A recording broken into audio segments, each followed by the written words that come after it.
Before you trust any airport, remember this. Sometimes the people guarding the doors are the ones quietly unlocking them. Hidden behind smiling uniforms and routine announcements, one of Britain's busiest airports was being used as a silent highway for millions of pounds worth of cocaine. And the most shocking part? It wasn't an outside job. It was an inside operation built by the very people.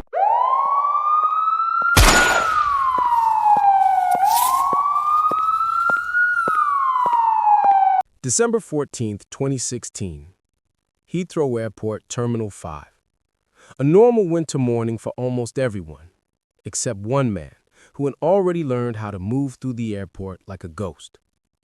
Joysen Jhurry, a calm and seemingly unimportant baggage handler, walked through the staff entrance with the confidence of someone who knew every camera angle, every blind spot, and every rule of the system he was about to break.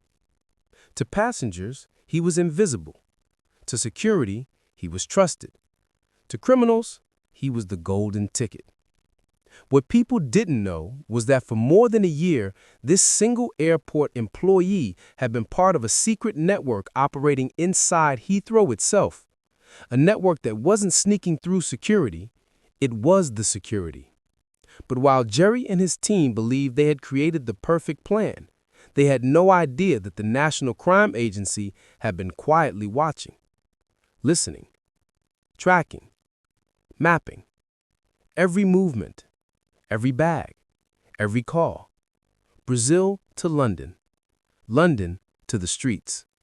A hidden chain connecting continents, families, and millions of pounds of smuggled cocaine. Yet none of this began with the dramatic moment. It began slowly, subtly, with a single opportunity. Our trusted employee became a hidden gatekeeper. Jhurry's routine job was simple. Handle bags, move them between points, and make sure luggage stayed where it belonged. But Heathrow's sheer size and complexity offered something else. Access. Access that normal staff never abuse. Access that corrupt staff can turn into power. Bags arriving from international flights must pass through strict customs procedures. Domestic flights, no checks, no questioning. Just pick up your luggage and go. It was a simple difference, but to criminals, that difference was worth millions. Jhurry and his partners realized that if they could take suitcases arriving from Brazil, move them off the international carousel, and quietly switch them to the domestic belt, those bags would walk straight out of Heathrow without a single customs officer looking at them. Passengers would unknowingly pick them up and hand them to someone waiting outside. No alarms, no searches, no suspicion. It was a perfect blend of access and invisibility, something only insiders could pull off. But this didn't happen without help. Jhurry wasn't alone. He had support from colleagues, friends, and even family members. People who knew how to time arrivals, how to avoid being noticed, and how to coordinate the entire operation without sending a single suspicious message. Inside the operation. The plan sounded impossible, but in reality, it took less than 2 minutes to execute. The bags came off a flight from Brazil. A designated baggage handler intercepted them. He removed the identification tags. Jhurry or an accomplice redirected the suitcases to the domestic carousel. Then someone outside waited to collect them. The system itself became the transport vehicle. The criminals didn't hack anything. They simply used loopholes that almost no one knew existed. But this wasn't luck. It was organization. The network had people doing surveillance from inside the airport. Others monitored flight schedules from outside. And across the ocean, contacts in Brazil made sure the shipments were prepared without drawing attention. Each group trusted the next. Each person assumed things would continue running smoothly. For 15 months, they did. Millions of pounds worth of cocaine crossed continents, passed through Heathrow, and disappeared into London's criminal market. The drugs never stopped moving, the money never stopped coming, and the arrogance never stopped growing. The National Crime Agency moves in. But while the criminals grew more confident, the investigators grew more certain. The NCA had been tracking patterns, flight numbers, luggage volumes, messaging activity. They had information from Brazilian authorities, cross-border intelligence, and hours of surveillance footage. They knew cocaine was passing through Heathrow. They just couldn't figure out how. So they watched, and waited, and listened. The more the criminals spoke to each other, the more they revealed. Phone taps became a map. Surveillance turned into a timeline. Each conversation connected another piece of the puzzle. Eventually, everything pointed to one conclusion. This was an inside job, one of the most organized insider smuggling networks in modern British history. They had the names. They had the locations. They had the dates. All they needed now was a moment. The calm before the storm. By December 2016, the NCA was ready. The investigation had a name: Operation Archway. And it wasn't small. It wasn't quiet. It wasn't cautious. It was one of the largest coordinated corruption-focused takedowns ever planned inside a UK airport. More than 200 officers were prepared. Teams were positioned across London. Surveillance units were given the green light. Doors were ready to be breached.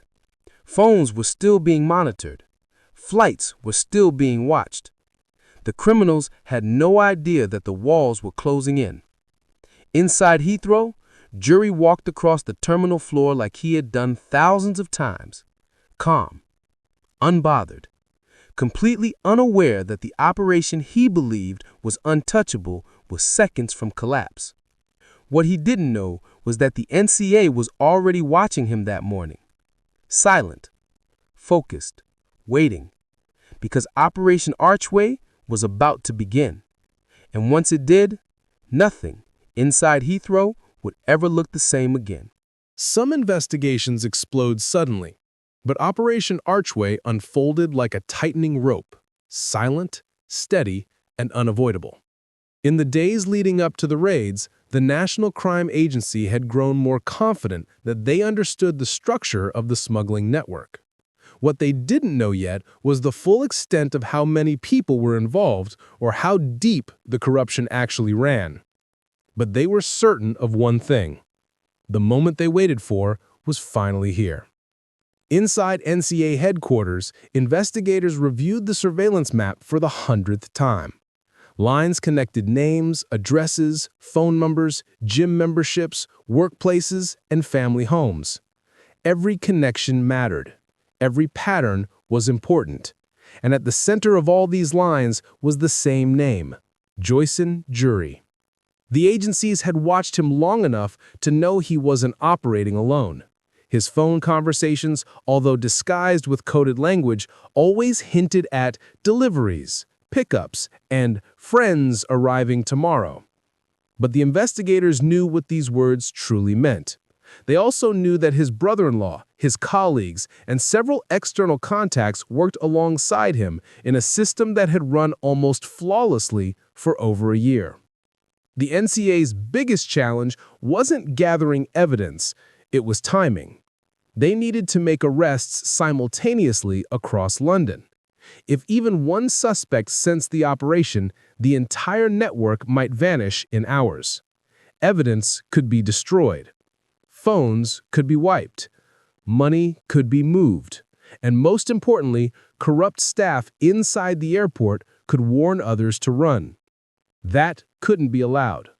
So the NCA waited for the exact moment when all the core suspects were home, unprepared, and unaware that their ordinary morning was about to erupt into chaos. They needed everyone in one coordinated sweep. And finally, they found the perfect window. The night before the operation, Heathrow looked calm, but beneath the surface, everything felt different. Jhurry finished his shift and walked out of Terminal 5 without suspicion. He didn't know that the officers who watched him from a distance were marking the final movements he would take as a free man. He didn't know that the suitcase he helped redirect earlier that day had been photographed, tracked, and followed by undercover units long before it left the airport. And he definitely didn't know that his phone, sitting in his pocket, had already been mirrored and decoded by specialists who had spent months understanding their patterns. If he had known the truth, he might have noticed the strange silence in the air. But to him, everything felt normal, until it suddenly wasn't. Before dawn, a quiet command moved through the NCA communications network. Officers assembled, vehicles lined up, more than 200 personnel were ready, some wearing standard tactical uniforms, others in plainclothes, all positioned strategically across multiple boroughs. Breaching teams double-checked their equipment, surveillance teams reviewed the arrest protocols, intelligence teams confirmed that every suspect was still at their location. Time mattered. A delay of even 5 minutes could compromise the whole operation. In the final briefing room, the operation leader repeated the same instruction the teams had practiced for weeks. Simultaneous entry, immediate containment, 0 slip-ups. No phone calls, no warnings, no second chances. This was the only moment they would have. Then came the signal. Go. Doors across London burst open at nearly the same second.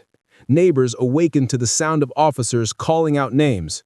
Confused suspects looked up from beds, kitchens, sofas, unaware that everything they had built was collapsing right in front of them. Officers moved with discipline and precision. No yelling, no unnecessary actions, just clean arrests based on months of evidence. The NCA didn't need drama, they needed truth.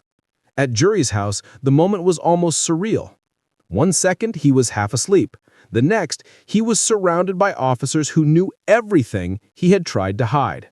His phone was seized instantly, bags were secured, notes, papers, and even his work schedule were taken into evidence. His calm demeanor evaporated as he realized the scale of what was happening. This wasn't a simple arrest. This was the end of something he believed would last forever.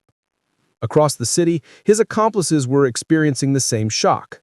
Some tried to speak, others remained silent. But the silence didn't matter.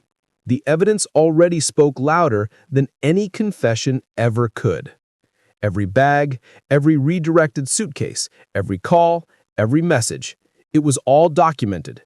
And now the people behind the operation had no way out. Back at Heathrow, management woke to a storm of calls and messages. For years, they believed that the strict layers of airport security made internal corruption almost impossible. They trusted their staff. They trusted their processes. They believed Heathrow was secure. But the truth was harsher. The criminals never broke into the airport. They were already inside. Trusted, friendly, familiar faces. People who passed background checks, people who joked with colleagues, people who quietly used their access to move millions of pounds of cocaine into the UK. The revelation shook them to the core. As the suspects were transported into custody, the NCA began the second phase, dismantling the network piece by piece. They analyzed seized phones, they reviewed surveillance recordings, they interviewed witnesses and collected digital evidence. They traced financial transactions looking for unexplained wealth, transfers, or international payments. Everything had to be connected, understood, and documented. This wasn't just a local smuggling ring. This was a system built on insider access, international contacts, and coordinated movement across continents. The Brazilian end of the chain played a major role, and thanks to cooperation between international agencies, investigators uncovered shipping details, cargo documents, and communication logs that matched perfectly with Heathrow's internal movement data. It was as if 2 halves of a puzzle were finally placed together. Every timeline lined up, every suitcase number matched. Every coded message now had meaning. The entire operation, once invisible, was suddenly clear as daylight.